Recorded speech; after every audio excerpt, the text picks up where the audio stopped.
এটা 40 দিন বয়স, 40 থেকে 45, 38, 42 দিন এর মধ্যে বয়স এই ঘাসগুলোর।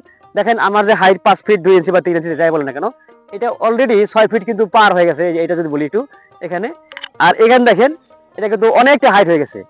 মাত্র 38, 40, 42 দিন যদি এরকম হয়, যারা আপনার গরু খামারে রয়েছেন, যারা খড় দিয়ে গরু পুষতে পারেন না, ভুট্টা তারপর বিভিন্ন দানাদার খাবার আছে, ঊর্ধ্বমুখী বাজার ব্যবস্থা, এই বাজার ব্যবস্থা গরু পিসা লাভ নাই, গরু লালন পালন করে লাভ হয় না।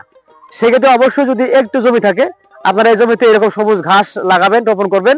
তারপরে এই ঘাস আপনারা অন্যান্য খাদ্যের পাশাপাশি সংমিশ্রণ করে খাওয়াবেন, দেখবেন যে আপনার গরুর খামারে লাভবান হবেন।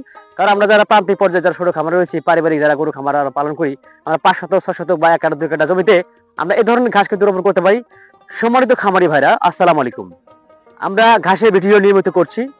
আমরা ইতিপূর্বেই অন্য জমিতে ঘাস কেটেছিলাম, সেটা আমরা দেখেছেন, ওটা ছিল নেপিয়ার জাতের ঘাস।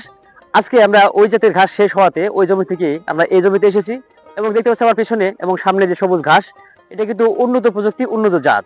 এটা হচ্ছে আপনার ওই পাকচং এবং হলো যারা ওয়ান, এই জাতটা আমরা এই জমিতে আরো ভিডিও করেছিলাম। তো আজকে দেখতে পাচ্ছি যারা খামারি ভাইরা, এখানে সবুজ ঘাসগুলো রয়েছে। এই ঘাস মোটামুটি আজকে এখানে অনেকটা উঁচু হয়, এবং সেই পাশাপাশি দেখা যাচ্ছে যে এটা 12 ফিট যদি উঁচুটা হয়, হাই যদি 12 ফিট হয়, সেক্ষেত্রে এই ঘাসে কোনো ফুল হবে না। কিন্তু আমি এর আগে যে দেখেছিলাম যে পাইনার জাতীয় ঘাস, এই পাইনার ঘাসের মধ্যে কিন্তু ফুল হয়।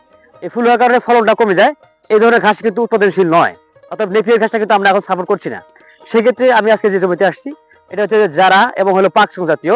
তো এইখানে এই জাতীয় যদি চারা আপনারা লাগান বা কাটিং করেন, সেক্ষেত্রে যারা গরু খামারে রয়েছেন, যারা ক্ষুদ্র খামারে রয়েছেন, তারা অবশ্যই অনেক দূর এগিয়ে যাবেন। এবং আমি দেখতে পাচ্ছি যে দেখাই, এটা 40 দিন বয়স, 40 থেকে 45, 38, 42 দিন এর মধ্যে বয়স এই ঘাসগুলোর।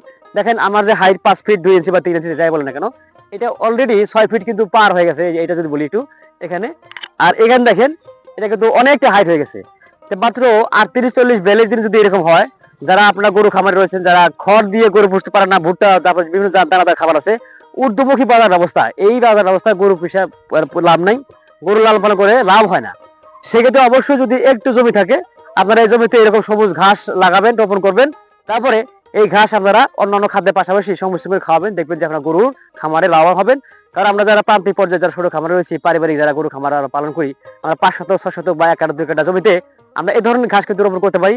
এবং এই ধরনের ঘাস যদি পেতে চান, নিতে চান, তাহলে আমার কমেন্ট বক্সে জানাতে পারবেন এবং ইনবক্সে মেসেজ করতে পারবেন। আমরা এই ধরনের কাটিং আমরা দিয়ে থাকি, যে কাটিং এর মূল্য হচ্ছে মাত্র 2 টাকা করে। একটা কাটিং হচ্ছে 2 টাকা করে দাম।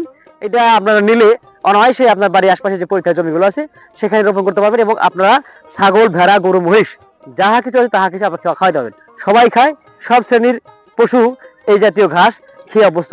আর আমি একটু দেখাই যে এই ঘাসগুলো কিন্তু অনেকটাই নরম। এই ভুট্টার যে পাতা আছে, ঠিক সেম কোয়ালিটির, বরঞ্চ ওর সাইডে উন্নত প্রোটিন সমৃদ্ধ খাবার, এটা পুষ্টি সমৃদ্ধ খাবার গরুর জন্য, ছাগলের জন্য, ভেড়ার জন্য। তা আপনারা কিন্তু অবশ্যই গরু খামারি যারা আছেন, এই বাজার ব্যবস্থাপনায় ঘাসের কোনো বিকল্প নাই। অর্থাৎ এই ঘাস আপনারা রোপণ করবেন। এটা বরাবরের মতো বলছি যে গরু পালতে গেলে, ছাগল পুষতে গেলে অবশ্যই ঘাসের কোনো জুড়ি নেই, বিকল্প নেই। সুপ্রিয় বন্ধুরা, যারা এই ধরনের ভিডিও পেতে চান, আমাদের কমেন্ট বক্সে জানাবেন, মন্তব্য জানাবেন, এবং ঘাসের প্রতি উৎসাহিত হবেন, ঘাস লাগাবেন, গরুকে লাভবান করবেন, নিজে লাভবান হবেন। আসসালামু আলাইকুম।